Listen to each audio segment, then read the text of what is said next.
Hai guys, welcome back to my channel. Oke, jadi di video kali ini aku mau membahas seputar aplikasi buku kas. Nah, buat teman-teman yang belum tahu apa sih aplikasi buku kas itu?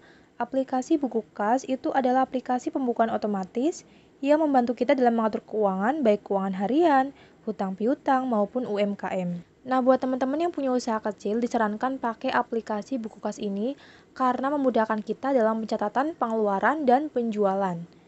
Dan juga di aplikasi Bukas ini tuh langsung otomatis dibuatkan laporan keuangannya. Oh ya teman-teman, aplikasi ini tuh gratis dan aman karena udah ada di Play Store. Oke, langsung aja kita ke Play Store, kemudian ketik buku kas. Nah, kita install aplikasi Bukas ini ya teman-teman. Nah, setelah teman-teman mendownload, tinggal tap buka aja. Oke, untuk mendaftar buku kas, teman-teman pakai nomor handphone. Oke, langsung aja masukkan nomor handphone. Nah, di sini ada tulisannya, data kamu 100% aman. Jadi, ini udah dijamin aman ya, teman-teman. Nah, setelah itu teman-teman bisa pilih mau kirim kode verifikasi lewat SMS atau WhatsApp. Nah, kita tunggu kode verifikasinya yang dikirimkan lewat SMS. Nah, tadi udah terisi otomatis, langsung muncul tampilan seperti ini. Nah, di bagian nama bisnis atau toko, kita isi nama bisnis atau toko yang sedang kita jalankan. Nah, di bagian bawah sini kita pilih kategori bisnisnya. Bisnis atau pribadi ya. Kalau aku bisnis, jadi pilih kategorinya pakaian. Nah, kemudian tab simpan.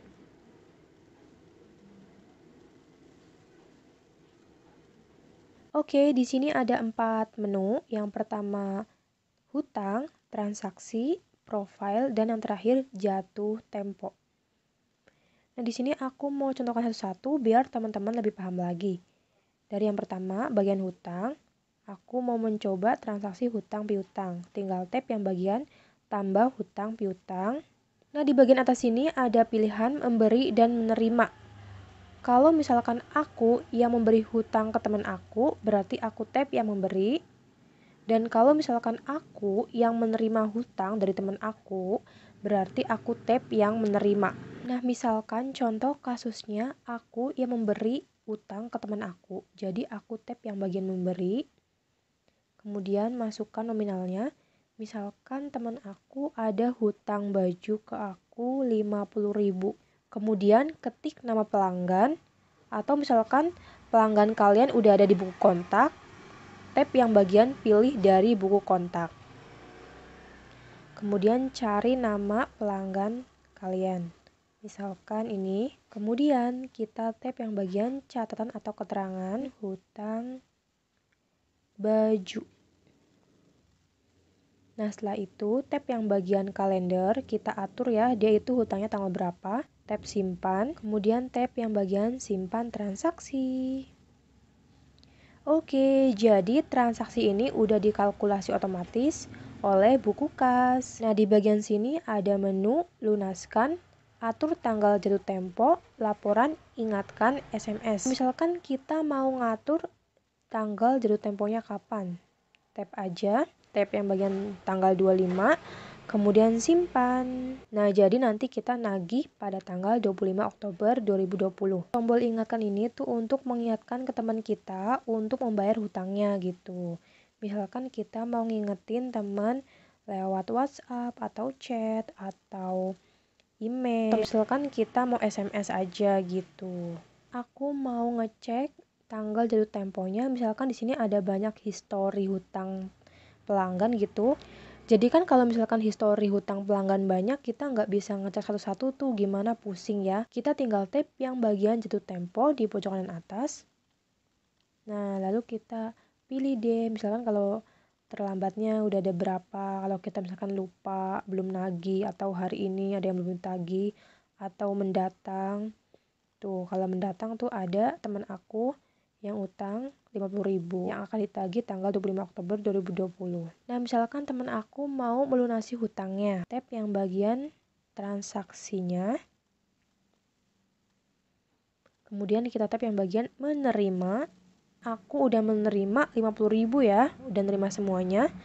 Terus tambahkan catatannya, kita atur tanggalnya, misalkan sesuai tanggal jatuh tempo, yaitu tanggal 25. Tap simpan, tinggal tap yang simpan transaksi. Oke, transaksi disimpan. Di sini tulisannya utang Aca Indonesia lunas. Next, ke menu yang transaksi. Kita langsung aja tap yang bagian tambah transaksi. Hari ini aku ada penjualan 1 juta. Nah, di sini kita isi harga pokoknya berapa. Nah, di sini udah ada tulisannya keuntungan kamu 600.000. Jadi udah otomatis ya teman-teman. Nah, kemudian kita tambahkan catatan. Kita pilih tanggalnya, misalkan tanggal hari ini. Terapkan. Nah, kalau misalkan penjualan bajunya udah lunas semua, tinggal tap yang lunas. Kalau misalkan belum lunas, tap yang belum lunas. Nah, di bagian informasi opsional ini, teman-teman bisa tambahin detail barangnya, metode pembayaran, dan pilih kontaknya siapa aja gitu yang melakukan transaksi. Simpan transaksi. Aku mau tap yang bagian tambah transaksi baru. Aku mau tap yang bagian pengeluaran. Misalkan pengeluaran hari ini 300.000.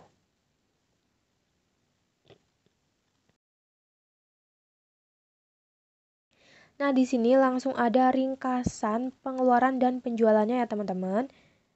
Nih, penjualan aku 1 juta, pengeluaran aku 700.000, aku masih punya keuntungan 300.000. Oke, next kita ke bagian profile. Nah, di sini uniknya tuh kita punya kartu nama elektronik. Nah, di sini aku belum lengkapi data, jadi kartu elektroniknya belum ada ya. Oke, jadi ini kartu nama aku udah aktif ya teman-teman. Kita langsung aja simpan kartu nama. Nah, jadi untuk buat kartu namanya tuh mudah banget ya, tinggal kita isi aja. Nah, di bagian sini ada pilihan unduh laporan, kita tap aja. Kita bisa mengunduh laporan laba rugi, laporan hutang piutang, atau laporan pelanggan. Misalkan aku mau mengunduh laporan laba rugi, tap yang bagian laporan laba rugi, terus pilih PDF atau Excel, aku milih PDF, terus tap yang unduh. Pilih drive penampil PDF. Nah, jadi ini dia laporan laba rugiku hari ini. Tuh, aku ada beli benang 300.000. Terus aku ada penjualan baju hari ini tuh 1 juta. Jadi aku punya keuntungan 300.000. Nah, jadi itu tadi cara mengunduh laporannya. Gampang banget kan? Nah, di bagian bawah sini ada menu pengingat otomatis, bantuan dan dukungan, bagikan buku kas, kebijakan privasi, syarat dan ketentuan, dan beri penilaian Bcash. Misalkan aku mau tap yang bagian pengingat otomatis. Nah, di sini kita bisa nambahkan pengingat otomatis. Buat pengingat baru, aku mau atur jam 10:53. Aku mau ngingatin tentang hutang piutang. Tambah catatan. Jatuh tempo hutang Anita. Misalkan seperti itu. Tinggal tap yang simpan. Nah, jadi di bagian menu pengingat otomatis ini, kita bakal diingetin otomatis jam 10:54 bahwa teman kita harus membayar utangnya gitu. Oke, jadi itu tadi pembahasan tentang aplikasi buku kas.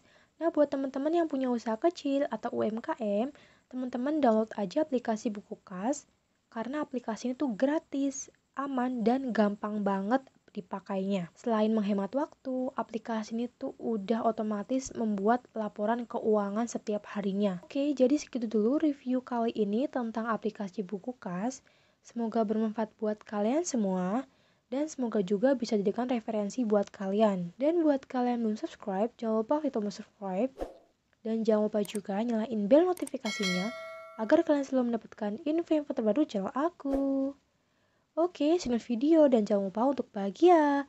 Bye!